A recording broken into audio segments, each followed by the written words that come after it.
各位世界各地的莲友们，大家早上好，阿弥陀佛。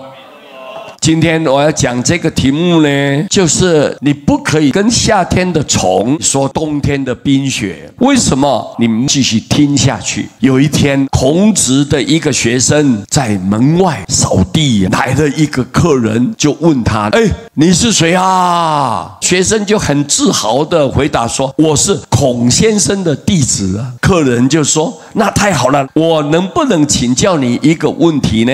学生很高兴地说：“可以呀。”他心里面想，这个人大概会出什么奇怪的问题吧。结果对方就说：“我问你啊，一年到底有几季呀？”学生心里想：这个问题还要问吗？于是便回答道：“春夏秋冬四季呀。”这个太容易了，大家都知道的呀。结果对方说：“不对，一年只有3季。”这个学生说：“哎呀，你搞错了，4季才对呀。”但是对方非常坚持，3季，只有3季。最后两个人争执不下了，就决定打赌啊。如果是4季，客人向学生磕3个头；如果是3季，学生要向客人磕3个头。孔子的学生心想，这一次我赢定了，于是准备带客人去见老师孔子啊。孔子正好从屋里面走出来，学生上前就问道：“老师，一年有几季啊？”孔子看了一看这个客人，说：“一年有3季。”说一年有3季。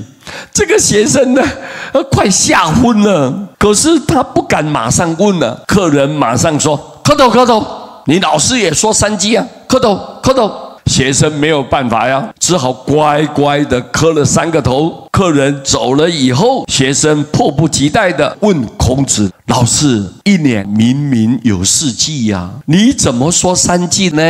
孔子就回答说：“你没有看到刚才那个人全身都是绿色的吗？他是麻蚱呀，在台湾通俗的讲究的草蜢啊。麻蚱春天生啊，秋天就死了，他从来没有见过冬天了。你讲3季，他会满意的。如果你讲4季，那吵到晚上都讲不通的。你吃亏，磕3个头无所谓啊。”各位，这个公案呢，不管是真是假，对我们都非常管用。对任何不讲理的人，或者任何不可理喻的事情，当你要发脾气的时候，你就想说那是3季人呢，是3季人做的事情呢，马上就会心平气和了。这个世界上啊，3季人太多了，越是不懂的人，讲话声音就越大，说的就更直接。凡是声音最大的人，往往就是最不懂的人呐。这个话就告诉大家，我们没有办法跟夏天的虫谈论冬天的冰雪，这是因为它受到寿命短暂的限制。你跟夏天的昆虫讲冰，那是你糊涂了。或许有人会问啊，那这岂不是见人说人话，见鬼说鬼话了吗？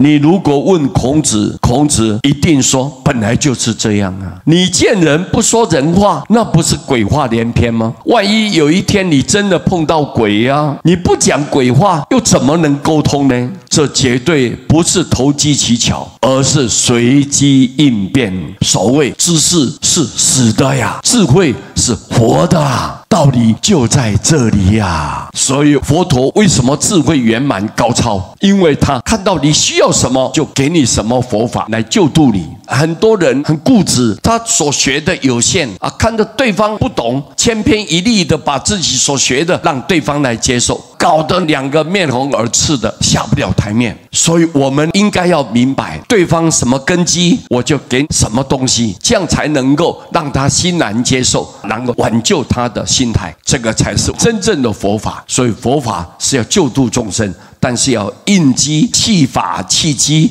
这个才是重点，不是你自己学的东西搬出来，然后硬要对方接受，这是一种错误的做法。今天把这个很有趣的公案来告诉大家，一起分享。阿弥陀佛。